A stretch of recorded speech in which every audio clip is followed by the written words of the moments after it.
the show is about, of course, follows Jane, the protagonist.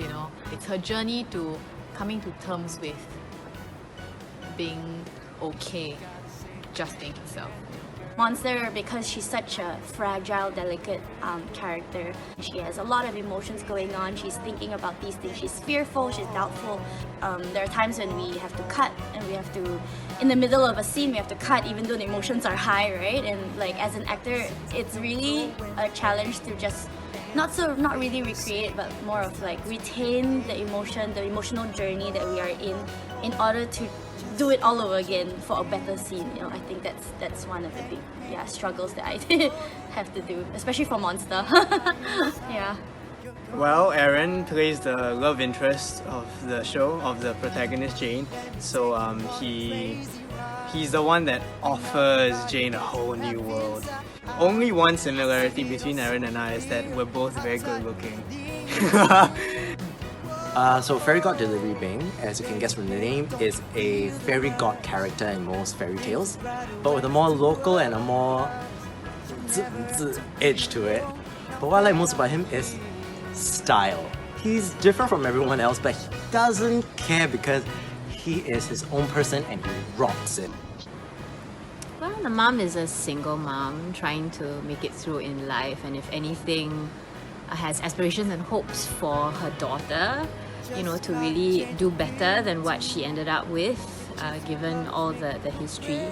So I think it just taps into every parent's natural desire for their kids to move ahead, to do better. She's the mean girl of the school, apex predator kind of thing, comes out all in pink and stuff.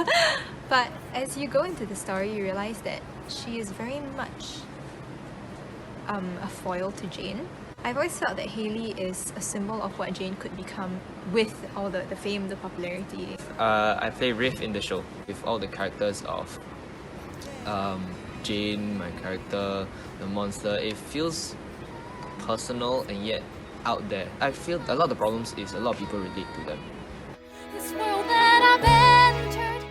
I mean, from the mere fact that we only had a few props, not even massive props, we only had a bedroom, classroom, and a mirror. That was it. So I think from there, and only having three main actors, it really has evolved massively. Yeah.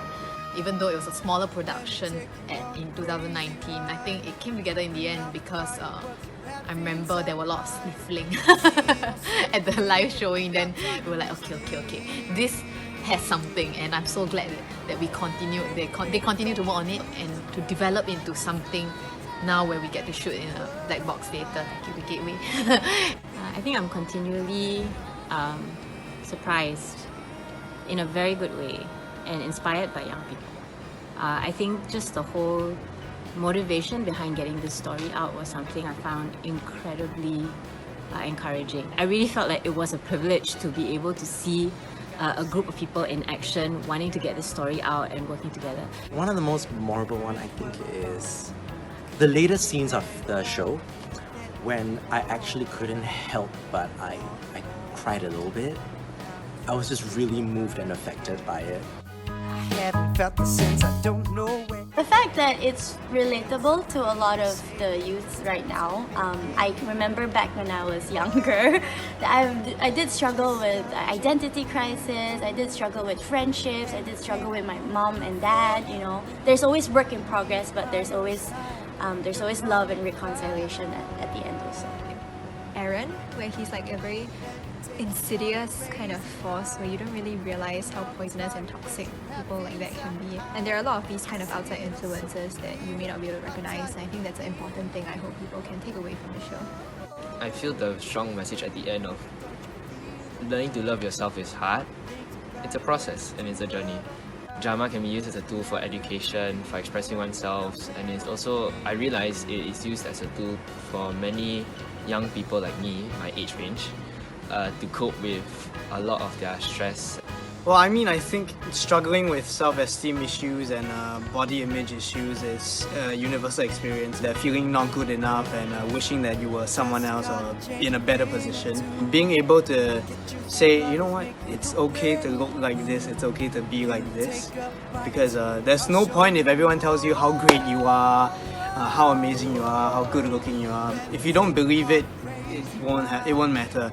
So give yourself a pat on the back. I see it all so clear. Our time is near. Catch the Monster in the Mirror musical On Cystic. From 26th March To 4th April. We hope to see you online. Bye. FGDB out. That I'm here.